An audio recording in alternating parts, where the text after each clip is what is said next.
Hello student, कैसे हैं आप सब। गुड इवनिंग, नमस्ते। तो कैसा रहा आपका दिन। तो शुरू करते हैं। आज कल मैंने आपको पास्ट टेंस का पूरा पार्ट बताया था, आज मैं आपको फ्यूचर का पूरा पार्ट बताऊंगी। तो फ्यूचर में भी वही होता है, सेम इंडेफिनिट कॉन्टिन्यूअस, परफेक्ट और परफेक्ट कॉन्टिन्यूअस, लेकिन इसके सामने फ्यूचर लग जाता है। फ्यूचर का इंट्रो क्या है कि फ्यूचर में जैसे किसी भी चीज होने का एक संभावना व्यक्त की जाती है, मतलब हो जाएगा, हो चुका होगा, मतलब उसको कंफर्मेशन नहीं दी जाती है। जैसे परफेक्ट क्या बोलते हैं, इंडेफिनिट में गया मतलब जाता है, मतलब कंफर्म है, लेकिन उसमें सतत चल रहा है कंटिन्यूअस में। और जो इसमें है फ्यूचर टेंस में है जो, तो फ्यूचर इंडेफिनिट में भी वही है, मिलेगा मतलब मिलेगा, मतलब कंफर्म नहीं है कब मिलेगा कहाँ मिलेगा, लेकिन मिलेगा। तो फ्यूचर इंडेफिनिट शुरू करते हैं। तो फ्यूचर इंडेफिनिट में क्या है, गे, इसके साथ जाएगा, जाएगी, जाएंगे, ऐसे करके लगा हुआ। इसमें अफर्मेटिव सेंटेंस में का रूल है सब्जेक्ट प्लस विल या शैल plus first form of the verb plus subject plus etc. अब इसमें दो सहायक क्रिया है, तो विल या शैल तो कहाँ लगेगा। खास तौर पे बच्चों अब विल का यूज होता है, शैल का यूज ब्रिटिश इंग्लिश के लिए किया जाता है। कुछ मामलों में हम जैसे आई और वी, मैं और हम के लिए हम शैल का यूज करते हैं, बाकी सेंटेंस के लिए विल का यूज होता है। तो जैसे राम तुमसे मिलेगा, राम विल मीट यू, इसमें कोई भी सेकंड फॉर्म नहीं लगेगा। इसना मतलब सिर्फ पास्ट इंडेफिनिट टेंस में ये ध्यान रखना कि क्रिया का दूसरा रूप second form of the verb सिर्फ पास्ट इंडेफिनिट टेंस में लगता है, फ्यूचर में या प्रेजेंट में नहीं लगेगा। सिर्फ प्रेजेंट और फ्यूचर में क्रिया का तीसरा रूप लगता है, वो भी परफेक्ट टेंस में लगता है। प्रेजेंट, पास्ट, फ्यूचर तीनों में लगेगा। सिर्फ second form of the verb सिर्फ पास्ट इंडेफिनिट टेंस में लगता है। तो इसमें ये हो गया। निगेटिव में विल या शैल है तो सब्जेक्ट विल नॉट लग जाएगा, शैल नॉट लग जाएगा, first form of the verb object plus ETC. जैसे राम तुमसे नहीं मिलेगा, Ram will not meet you. Interrogative में विल या शैल पहले आ जाएगा, सब्जेक्ट बाद में, फिर उसके बाद first form of the verb plus subject plus ETC. जैसे क्या राम तुमसे मिलेगा, तो विल राम मीट यू। फिर इंट्रोगेटिव प्लस निगेटिव, तो इसमें हो जाएगा विल जो है विल या शैल पहले आ जाएगा, सब्जेक्ट प्लस नॉट लग जाएगा। जैसे क्या राम तुमसे नहीं मिलेगा सेंटेंस है, तो इसमें हो जाएगा will Ram not meet you. ठीक है।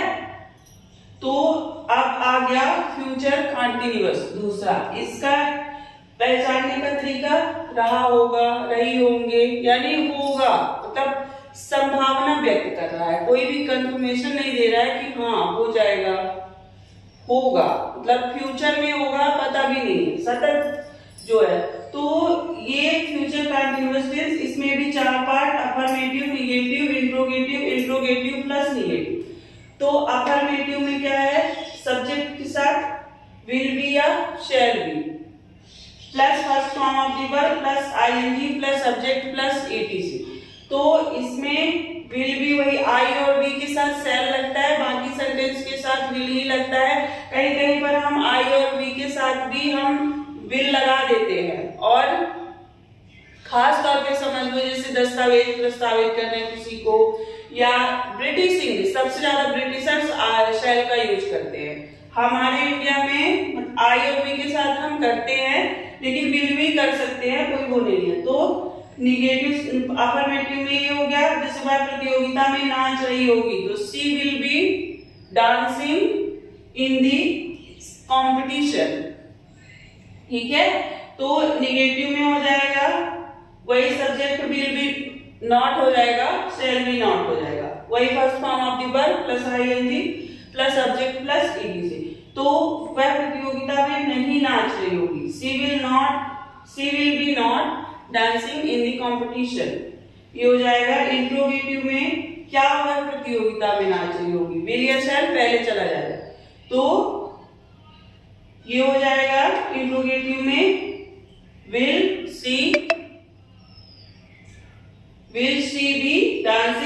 कंपटीशन, बी बाद में जाएगा, ठीक है।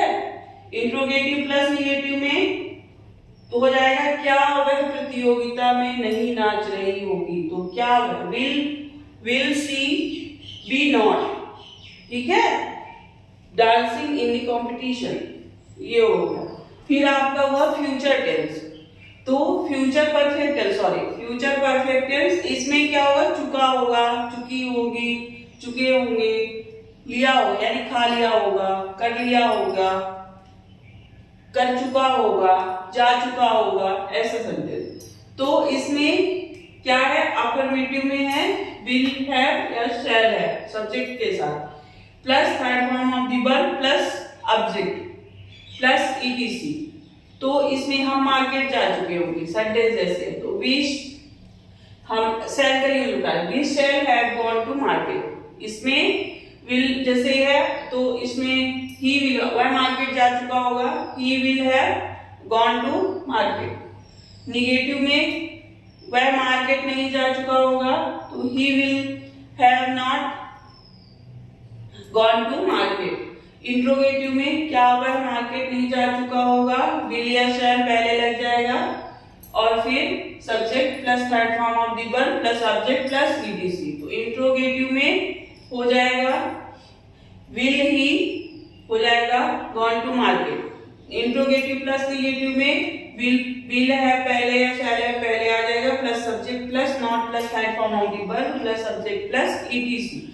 तो इसमें हो जाएगा क्या वह मार्केट नहीं जा चुका होगा, तो क्या वह मार्केट नहीं जा चुका होगा, विल ही, ठीक है, will he not have gone to market, ठीक है। फिर आया फ्यूचर परफेक्ट का, सबसे ज्यादा ये आता है, मतलब कोई भी एग्जाम हो सबसे ज्यादा परफेक्ट टेंस ही देता है क्योंकि टफ होता है थोड़ी। तो मैंने कल भी आपको बताया था क्रिया के तीनों रूप आपको याद करने ही पड़ेंगे अगर टेंस समझना है तो, क्योंकि टेंस में पहला रूप तो नॉर्मली होता ही है, तीसरा रूप जो है वो जैसे परफेक्ट टेंस आएगा तो क्रिया का तीसरा रूप प्रेजेंट पास्ट फ्यूचर कहीं भी, सेकंड फॉर्म तो एक ही बार आता है इंडेफिनिट में, लेकिन थर्ड फॉर्म बहुत ज्यादा नहीं है, आप याद कर सकते हो, कोई वो नहीं। अगर आपको पहला आ रहा है क्रिया का प्रथम रूप मतलब नॉर्मल आपको डेली रूटीन का वर्ड आते हैं आपको, तो आप उसके तीनों फॉर्म याद कर सकते हो, ठीक है। तो फ्यूचर परफेक्ट कंटीन्यूअस टेंस मुश्किल से एक दिन लगेगा, अगर आप लंबा लंबा देख लोगे तो आपको पता चल जाएगा इसमें क्या है, ज्यादा कुछ नहीं। फ्यूचर परफेक्ट कंटीन्यूअस इसमें समय बताता है, ठीक है, जैसे कि रहा है, रहे होंगे, मतलब सॉरी रहा होगा, रही होगे, रहे होंगे के साथ समय का भी बोध करवाता है। तो इसमें affirmative negative interrogative plus negative. Affirmative में क्या हो जाएगा, will have been, shall have been subject के साथ, सहायक क्रिया plus first form of the verb plus ING plus subject या प्लस सिंस या फॉर प्लस ईटीसी। तो जैसे ये हो जाएगा कि राम 2 घंटे से खेल रहा होगा, Ram will have been playing for 2 hours. अब इसमें भी मैंने आपको कल भी बताया था, मैंने आपको जब प्रेजेंट टेंस पढ़ाया है तो उसमें मैंने आपको इसका ट्रिक बताई थी, कल भी मैंने आपको बताई थी, आज भी मैं आपको बता दूंगी। बाकी आपको प्रेजेंट और पास्ट मेरे चैनल पे मिलेगा, जो मतलब आप चैनल पे डालोगे तो आपको डिस्क्रिप्शन बॉक्स पे ये सारी चीजें आपको मिल जाएंगी। इसमें हिंदी भी मिलेगी, इंग्लिश भी मिलेगी, सारी सब्जेक्ट मिलेगी आपको, तो आप देख सकते हो जाके। और वीडियो अच्छा लगे तो लाइक शेयर सब्सक्राइब करो। तो चलते हैं आपके अपने स्टडी पे। तो अफर्मेटिव में ये हो गया, इसमें हो जाता है दिन, समय, सन, सुबह, शाम, जिसमें आए सिंस का काम, बाकी में लगाओ फॉर, जिसकी अंग्रेजी या फॉर। दिन समय यानी दिन सोमवार, मंगलवार, बुधवार, मतलब वीक ऑफ द डे, पूरे हफ्ते के 7 दिन, कोई भी दिन ले लो। दिन समय यानी 2 बजे से 4 बजे से 10 बजे से 12 बजे से, ऐसे हो गया। सन हो गया 1987, 1988, 2002, 2004, ऐसे हो गया। दिन समय सन, सुबह शाम यानी सुबह से लेकर शाम तक, मॉर्निंग, इवनिंग, नाइट, आफ्टरनून, कोई भी हो गया। तो इसमें जिसमें लगता है सिंस, ठीक है। और फॉर लगता है जो मतलब जिसकी कोई वो नहीं है, मतलब कंफर्मेशन नहीं रहती। जैसे 2 घंटे से काम कर रहा है, 4 दिन से कर रहा है, 4 दिन से जा रहा है, 4 दिन से गा रहा है, मतलब कि बोध नहीं कौन से 4 दिन से है, 2 घंटे से, सुबह से 2 घंटा है, शाम से 2 घंटा है, रात से है, कोई कंफर्म नहीं है, तो ऐसे होता है। तो ये हो गया इसका ट्रिक। अब इसमें जैसे राम 2 घंटे से खेल रहा है, 2 घंटा कोई कंफर्मेशन नहीं है ना, जैसे 2 सुबह से शाम से, ऐसे टाइम होती है 4 बजे से, तो सीन्स लग रहा है। से राम 4 बजे से खेल रहा होगा, तो इसमें सब जो है Ram will have been playing since 2 hours, since 4 o'clock, जैसे 4 बजे से, इसमें तो for लग जाएगा, ठीक है। इंट्रोगेटिव में हो जाएगा राम 2 घंटे से नहीं खेल रहा है, तो इसमें वही will not have been हो जाएगा। तो निगेटिव में तो Ram will not have been playing for 2 hours। Interrogative में हो जाएगा, इंट्रोगेटिव में क्या राम 2 घंटे से खेल रहा होगा, तो क्या पहले हो जाएगा, तो इसमें हो जाएगा विल राम, ठीक है। Will Ram have been playing playing for 2 hours, since तो समय के साथ होगा। इंट्रोगेटिव प्लस निगेटिव में हो जाएगा क्या राम 2 घंटे से नहीं खेल रहा है, तो will Ram have not been playing for 2 hours, ठीक है।